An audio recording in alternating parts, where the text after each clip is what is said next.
Welcome to the Mount Pleasant Podcast, featuring discussions and interviews about the people, places, and events that make Mount Pleasant such a special place. This is a special episode of Mount Pleasant Podcast, where we interview people who've helped make Mount Pleasant a community residents love to call home.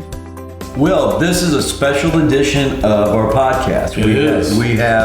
We have a special edition that we interview people that positively affect our lifestyle in Mount Pleasant. Because Mount Pleasant, as you know, is a special place. It is. So we think there's special people out here, and guess what? You're one of them. Thank you. Thank you. I appreciate that. Thank you for coming to my house today. You're here, which means you're here. This is one of my favorite pieces of furniture. These are my great-grandmother's plates that are up here. Oh, that's cool. And this is where I think and write stuff like what I write for you. I've written it all. You know, publicly, I want to tell you, I know I've told you privately, but thanks for contributing to the magazine. I appreciate the opportunity. And I don't think a lot of people know that journalism is one of your attributes you have. That was my first foray into public life of any sort, was as a columnist for two newspapers in the North Carolina mountains. Well, when you were at Citadel, did you do any writing there? I did. I wrote for the cadet newspaper, the Brigadier. I did, and I enjoyed it. I wasn't an editorialist. That didn't happen until my adult life. When I was in my mid-30s, you never know. It's never too late. I've been looking forward to this actually for a good while. When I was looking forward to sitting down with you and talking to you, one of the things, because you're running for mayor, as everybody knows, and you had 5 city council members endorse you. Like did that just, not to sound a little crazy because we're talking about politics, but did that warm your heart a little bit, dude? It warmed my heart a lot. There's no groupthink on town council. We disagree on some things. We vote differently on some things. But those 5 council members, I told them if I was going to seek a third term, I would want and covet actually and need their endorsement early to show the town that I'm not a one-man show. I don't, in Mount Pleasant, you can't rule with an iron fist because you don't run the town on a daily basis. We don't have that form of government. You can only lead council, and the 5 of them plus me, we make a super majority of council. So who endorsed you? Well, Gary Santos for one, and he's been there 20 years, and Howard Chapman and Laura Hyatt, Jake Rambo, and Mike Tinkey, the most newly elected. So I have the oldest sitting councilman, not oldest in age, but the longest sitting one, and the newest one, and then the others in between. They're all at least 2 terms other than mine. I have to tell you, on the way here, I placed a call to Gary, and I asked him why, because I wanted to let the audience know and our listeners know, why he endorsed you. And he said, kind of like the same reason I'm here, because I wanted to let you know. He says you're out there all the time working. He says he doesn't sit behind his desk, Bill. No. He goes out there to make things happen. Thank you. And like just the new farmers market that's in North Mount Pleasant. Okay. I mean, you're there. You're there. The Maker's Mark, yeah, I'm there. I wasn't there this last Friday because thunderstorms coming in, but I'm there every time I can be there, and I've done over 100 at the farmer's market on Tuesday since 2018. I mean, that's a commitment to our town. Yes. And one of the reasons too that I was looking forward to doing this is anybody that reads the magazine or knows me knows I do it for the love of the town. And I believe you feel the same way. Thank you. Yeah, that's the only reason you do this. Mount Pleasant's mayor, if you're new here, want you to know, Mount Pleasant's mayor does not run the town on a day-to-day basis. You've heard me say this too many times, I'm sure, but if Miss Smith calls me and says that the garbage truck missed her can that day, I can't send the garbage truck to Miss Smith's house to pick it up. I can't tell the police, go crack down on speeding on this street. Only under our form of government can the town administrator do those things, so I have to work very closely with the town administrator. There's a strong mayor, weak council. The councils of both forms are just as powerful. They still make all the laws. But under the strong mayor form, which Charleston has and North Charleston has and Goose Creek has and Holly Hill has, The mayor runs the day-to-day staff. They hire, they fire, they promote, they demote, and they present the budget to council. Under our form of government, the person who sits outside my office who greets you when you come to see me does not report to the mayor of Mount Pleasant. I have no say-so in who gets hired to do that job. Now, that I've had 3 great ones, don't get me wrong, but they'll say, oh, do you mind if I take Friday off? I go, you don't need to ask me, I'm just the mayor.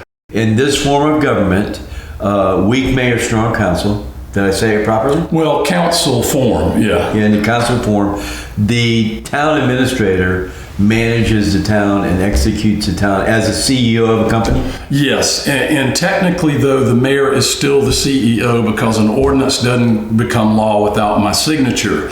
But the way we function is differently. And under the council form, see, every council member in Mount Pleasant has the same authority as any council member in any town in South Carolina. Only the mayor does not. And the mayors of Charleston and North Charleston have what's called strong mayor, but under the law, it's mayor council, where the mayor runs the staff, the mayor assigns staff, and the mayor presents the budget to council to vote on. Under the council form, the town administrator does all of those things, and the mayor is one vote on council. So I have said this ever since I started running in 2016. The strength of the mayor of Mount Pleasant has to be leadership of council. And every person that is on council now, except for 2, are people that I have endorsed and I have supported and asked people to put on council. And I feel like that's one reason that right out of the bat, I got 5 endorsements out of the 8, was that we all have the same goals for this town. Do we agree on every vote? No. I can show you some from our last council meeting where I voted differently than some of those who support me and I support them. But those are not the big picture things. Those are this annexation or that slight change. On the big picture of Mount Pleasant, getting back to what I talked about, protecting, planning, and restoring, we all see it the same way. So protecting, planning, and storing is your... It's my principle, my Palmetto principle that I announced. And it's been there from the very first time you... First day I walked in the mayor's office. So let's segue into a 3-term. So there is a chance if you are elected, and a lot of people feel you're going to be elected, okay? And you got 5 endorsements from the council members. And I must say, well, I've known a time where those the council members have not worked close together. Right. And that's a very positive thing that you've done, that they've all done. It doesn't take, like you said, you're not the man to collectively all are the men. No, you know? right. Or the authorities. The people, But with that said, Coleman, let's talk about Francis Coleman. Now, why this is dear to my heart a little bit, Francis Coleman, is we as publisher of the magazine, I felt there was a need to bring the merchants of Coleman Boulevard together a little bit more, because if you go to Town Center or you go to Oakland Plantation, they have an association. That's right. Well, the Mount Pleasant, the Coleman Boulevard doesn't. Right. And there's so many old, awesome businesses there. Businesses have been passed down from generation to generation. So we started the Coleman Boulevard Merchant Association. And just ask me who owns ColemanBoulevard.com. Go ahead. Who does? It's a way to highlight the merchants on there, but it also is a way to tell Mount Pleasant's history. Right. And so Francis Coleman, who that's named after, obviously, when Grace Memorial Bridge was built, and I'm sure you knew this, but a lot of people didn't or don't. It used to be a toll bridge. Right.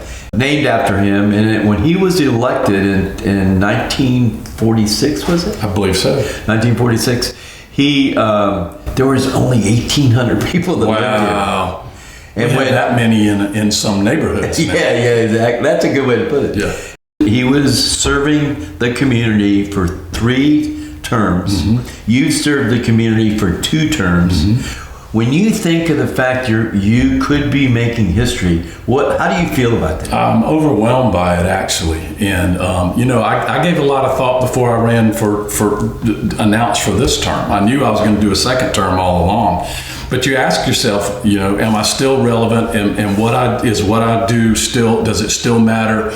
Is my vision still compatible with this town? But isn't the biggest question, do you still care? Absolutely. And if I didn't care, and if I didn't want to show up to everything, if I didn't want to be there, and I didn't want to fight for the things I started fighting for, actually as a columnist for the Moultrie News, back in 2012, I wouldn't do this. And the fire is still there. The same vision is still there. And this is one reason, Bill, when I first got elected, instead of announcing goals, I announced the Palmetto Principle, because goals you reach and you move on and then you have new goals. Principles, you never leave those. And that protect Mount Pleasant, plan for Mount Pleasant, and restore Mount Pleasant is as valid today as it was when I got elected in 2017. In 1982, it was East Cooper Magazine. Now it's Mount Pleasant Magazine. Mount Pleasant Magazine is about the people, places, and events that make Mount Pleasant a great place to live, work, and raise a family. Your community, your magazine. Mount Pleasant Magazine. You're listening or watching a special episode of Mount Pleasant Podcast. I've not ever done this before, and I want to make a public announcement, if I may. Please. I can't say the magazine's endorsing you. Right. Okay? But I can say Bill Macchio is. Thank you. I feel I have a front row seat on all the politicians there and you, and I see when you strike out, because you don't always hit home runs. No. But I see often when you hit home runs, and I see I see how you feel about this community. Mm-hmm. And I know I feel the same way. I'm just serving the community a different way through the pages of the magazine. Yeah. But anyway, I'm here to let you know, and our viewers know, and our audience know, that I'm endorsing you for being the next mayor. That means the world to me. Thank you so much. I appreciate it. I haven't ever done it before, and I got to tell you, I have done an informal survey, if you would. Mm-hmm. And one person I asked, I said, should I do this? Da, da, da. And she said to me, do you believe in him? Mm. And I said, yes. She said, what is the question? Thank you. Thank you very much. And one of the things that I have enjoyed most about being mayor, and it doesn't have to be at the Maker's Mart or the Farmer's Market, there are lots of other things. There are ribbon cuttings, there's neighborhood meetings, go to all these sorts of things, like being there with Oceanside's football team the day that they got ready to go to play for the state championship. Is by meeting people and talking about things. I've had people who disagree with my stance on something say, but you know what? By talking with you, I see that you are very genuine in what you say and what you do, and we may disagree, but you do care about this town the way I do. That's what makes communities. We don't have to agree on everything. Bill, you and I don't agree on every single thing about Mount Pleasant. So let me ask you is. Why I welcome your endorsement, but that was one reason. But what are some other issues that make you think this way and want to do something like this? It's because of the way that you interact with the people and the way you give your time. I mean, time's the most precious thing we have. And when you give time to the community, but really, the community of Mount Pleasant is the community it is, not because of issues, not because of taxes, not because of the location. It's because of people that live here. Yes, I agree. And you represent them in a very positive way. So that's why I kind of stepped out of my box, if you would. Yeah, thank you. And I'm not running a newspaper. I'm running a lifestyle magazine, so I feel comfortable doing this and really wanted to do it. So that's great. Again, thanks for being here. I appreciate it. Thanks for inviting us. Thank you. Your experience at the Low Country Land Trust. I found it very interesting when I was reading up on you.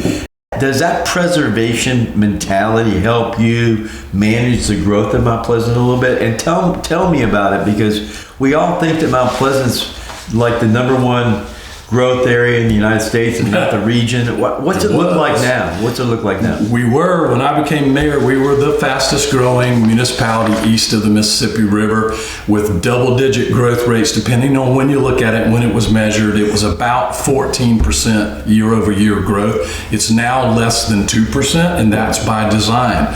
One of the first things that I announced was we were going to go to a building permit allocation system. We will only issue so many permits a year. We will only grow so fast a year, and that has helped. That has really helped. What we see a lot of is we see a lot of people moving in, people selling. So there's a lot of changeover. We have a lot of new people in our community, and I'm aware of the fact that if you've only lived here 3 or 5 years, you may not have the background. You don't have the focal point of what was happening in Mount Pleasant 8-10 years ago when developers were, it just seemed like whatever they proposed, that's what they got, and that's how we ended up. We have an apartment complex in Mount Pleasant that was built with unlimited density. And that was before us or anybody, was making decisions.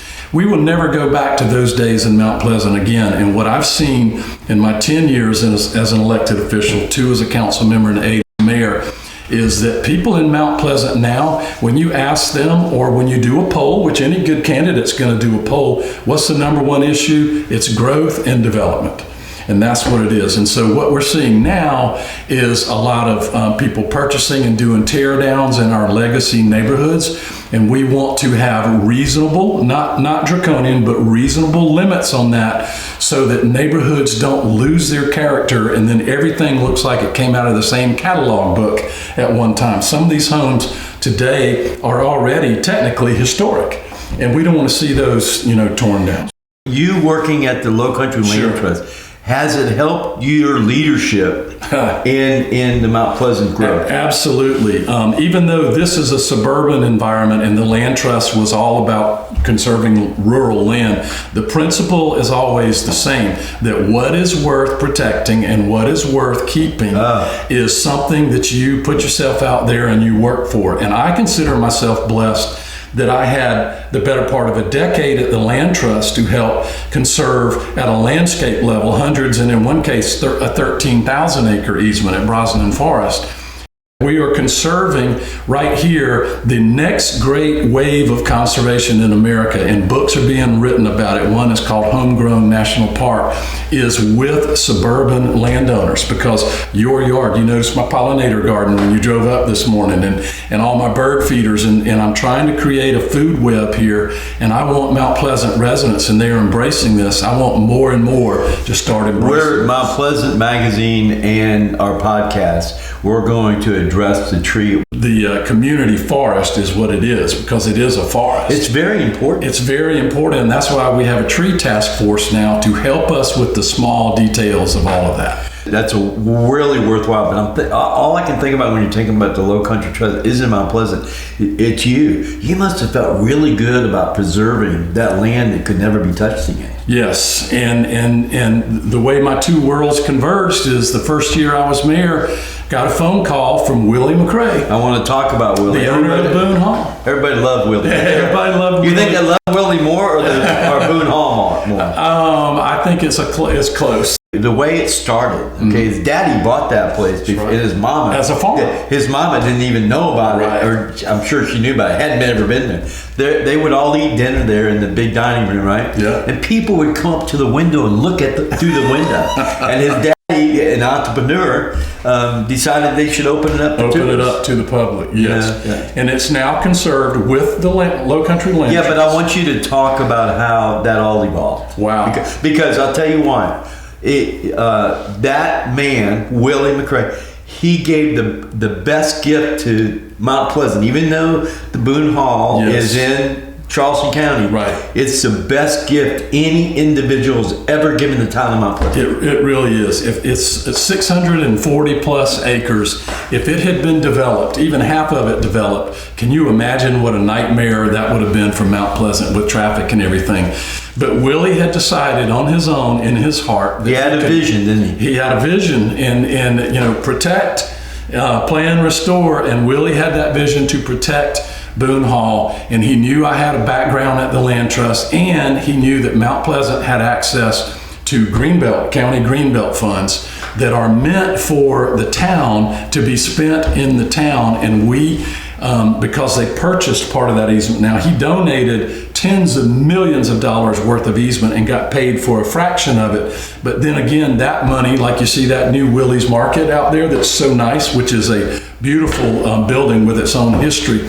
But all of that helped improve and preserve Boone Hall. But he called me at the mayor's office, and we talked about how you work with the land trust, how you decide which one to use. At the time, there was the East Cooper Land Trust and the Low Country Land Trust. Those two have now merged, and this is one of the reasons. They could do a better job together than they could apart.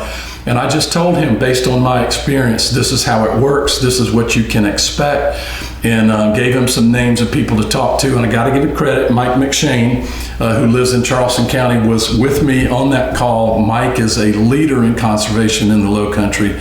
And he started working with the Low Country Land Trust. And about a year later, they announced that the easement was done and no new development. I mean, no new houses, no commercial. That's protected, totally protected. Totally protected. It's amazing. And the other thing too, for those who've lived in Mount Pleasant a long time, Willie succumbed to cancer shortly after that. Not long at all. It was just in the nick of time. Yeah, it really was. So, I got to tell you, thanks for being here, Will. And I got to say, no matter where you live in Mount Pleasant, North Mount Pleasant, South Mount Pleasant, whatever you want to say, if you live in Mount Pleasant, this is a good dude. Thank you. I'm telling you.